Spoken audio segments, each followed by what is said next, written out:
Good morning, or afternoon, or evening, whenever you're watching this. And whenever you're watching this is exactly when you're meant to be. Divine timing. So this morning I recently got this deck, you guys. I'm gonna just say this first. It's not for everyone. So if you see this and you're like, nah, I don't know, that's kind of strange. And I say strange, but it's just a bunch of different images that were painted by a man named Roger. I think it's Mitz is his last Metz. Sorry, Roger. Sorry. Um, Wonderful man from Lethbridge area who was part of the last show in Swift Current, and two cards flew out this morning, and I know, at first I was like, I don't know if these are for me, and so I left them here. And this is how I do my readings. Nothing is ever done the same. It's everything is completely just guided by what my team tells me, or what your team is telling my team, or past loved ones are saying. So we'll see here. So as I'm shuffling, okay, so the one that I'm really drawn to, this card here is, and I had to write on the side of this is in chalk stuff, so I can wash it off, so that I get to just focus on the one word, and the image, and really I've been I have been developing my, I'll say my skill, for scrying.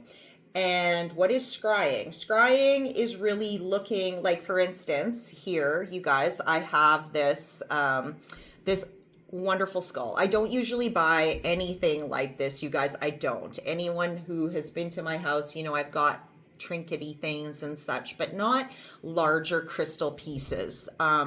Certainly not ones that have, now I don't even know if you can see in here, but the flash that's in this piece is just, it's amazing. And so I was specifically looking for a crystal sphere that I could scry into. And this is a few years ago. I got this when I was traveling with Galaxy psychic fairs a few years back. And so I scrying is really just sitting in that space. And I put myself into this, it's called wide angle vision. So really looking and gazing into something, whether it be a pond or, a black bowl with water in it.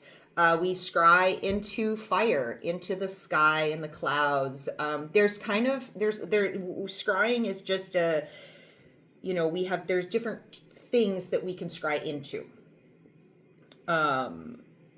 I don't even know if that's the right word, into, whatever.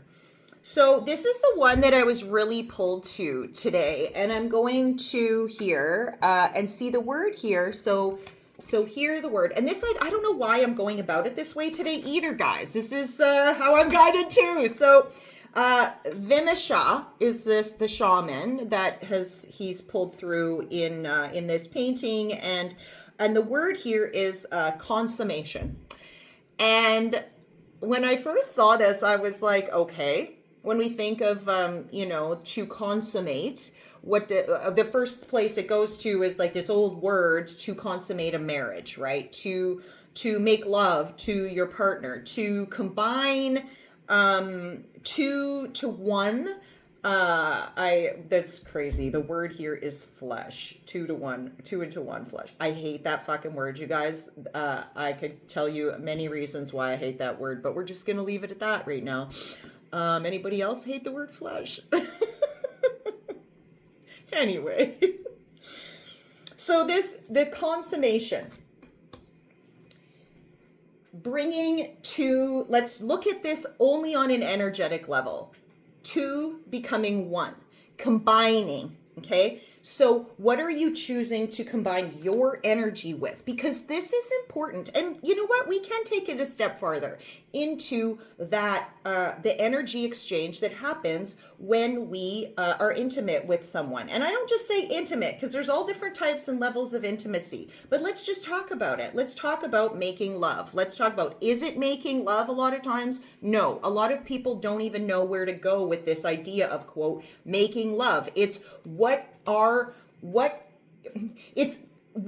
is our idea of what that is based on everything that's come up to this point. So in this word of combining, we really need to, and this is something I share with people, that in my own journey I have really had to go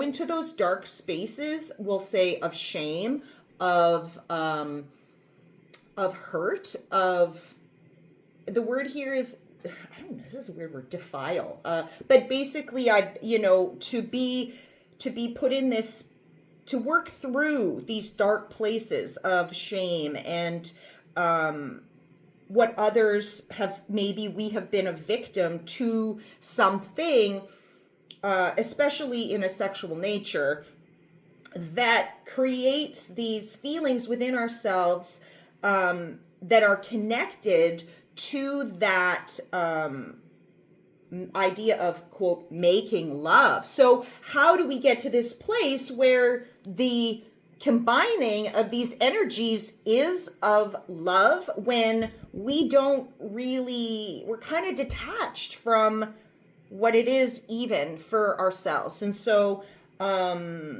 anyway, this is going not in a place that I thought it was going to go this morning, but clearly this is what's meant to come out here.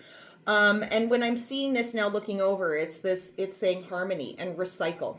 And I wrote recycle on here because this is the word that came up with this. And how I'm seeing this is this darkness, right? This base, this root of this darkness that's here, and how we can channel it up and it becomes this spring, this wellspring. And I'm seeing the heart here of love, right? And it comes from this dark space, but we are meant to be shifting and changing it. And that Kundalini energy, what does Kundalini mean? You guys, it's always something that, like, I hear it, it's a buzz, and I didn't quite understand it, and I still am learning, right? But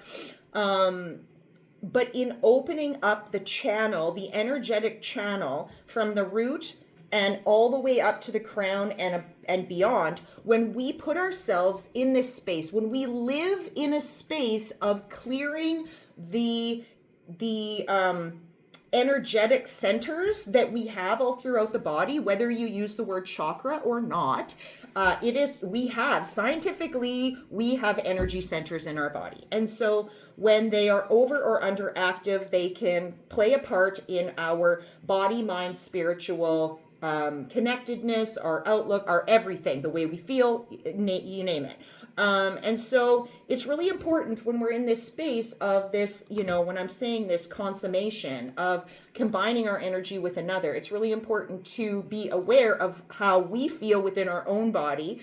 And it really is, with every single interaction with everybody, coming back to yourself in how you feel in the moment, in how this situation is, how, like, going in and going, what is this stirring up within me? Is it bringing me to a space where I'm feeling harmony in this? And if it's sitting not well with me in here, then what is it unearthing within me, or what is it scratching here that I need to look at? And so it's really important when we are in a space of consuming someone else's energy,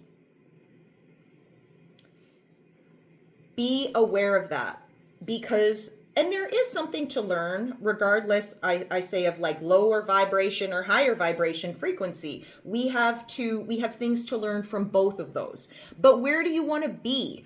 Do we want to keep putting ourselves in situations where we're like, been there, done that, I already learned this, do I really need to learn this again? No. And sometimes for myself, it's like a learn to do by doing has been my life. Whereas other people, you can watch and listen to somebody else and go, you know what? I don't need to experience some of these things for myself. I can take it from this person, right? So I'm saying, take it from me.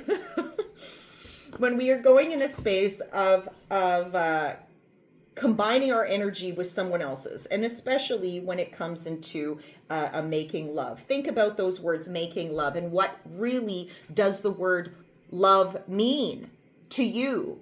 I am love. You are love. We are love. Not I, this being that I am today in this incarnation. I, Marie, loves you with the way in which I know how, the best way and I know how. That's different than emoting the frequency of love.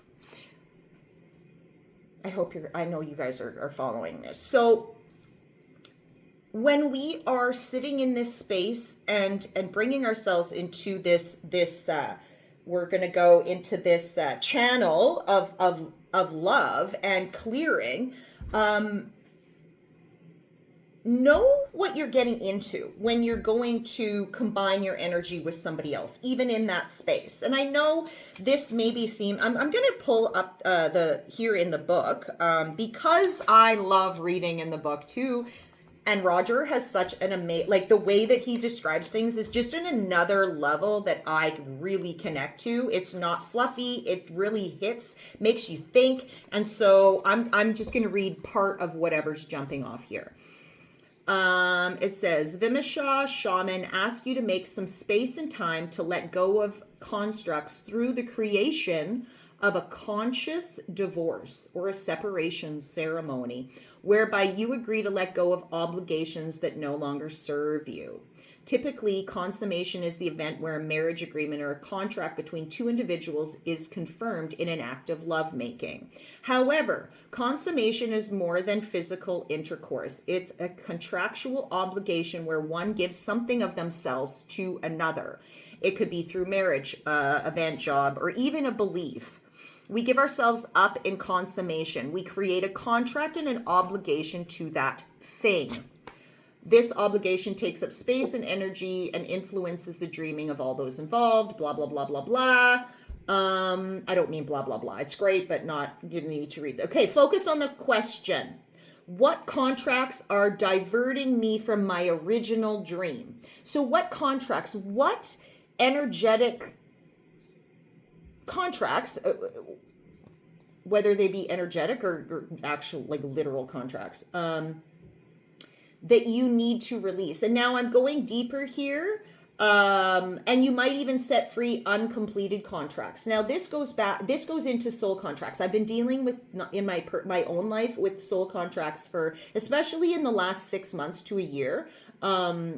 So what contracts are you hanging on to? What soul contracts do you have with people that you have been looking into this, living it, trying your best, being aware of everything? So look into your past patterns, look into, it says, focus on the question, blah, blah, blah, blah, blah. The answer will reveal itself in perfect time. Remember, there's many potential contracts that convert in one, if not finalized, or a ceremoniously ended. Review the multitude of contracts you have created with unconscious obligations. The helpful key here is willful action. So, oh my gosh, you know what? Uncommunicated, that like what responsibility to and obligations are we making with others because of this? Entering into something with, and especially if it is physically in a relationship. And this is coming through more so for people in the relationship way. If it speaks to you in another area of your life, that's awesome. But I'm using this example because this is what's coming through as like the strongest thing right now.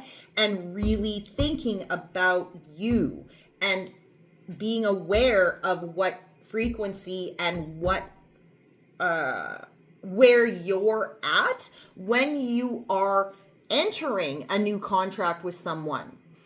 And where were you at when you entered other ones, and where are you at now? And so and that other person, is there something that can be done in this to, or do you need to take a break? Do you need to burn a few pages of that? And I know this sounds really weird out there of how do we burn pages from a sold contract? Well, there's this thing, Akashic Records, and we go through, and we don't need to get into all of that. But so I'm going to leave this here because I feel like these two cards came out and they were sitting here, and I never looked in, I never pulled anything else. I never read in the book. I never anything. This is just, so I felt drawn to share this with you today. Comment, like, share, subscribe. Love this. You guys have a beautiful day. And I want to open up conversation about these sorts of things as well, and to see what it brings up in you. So have a wonderful day, everybody.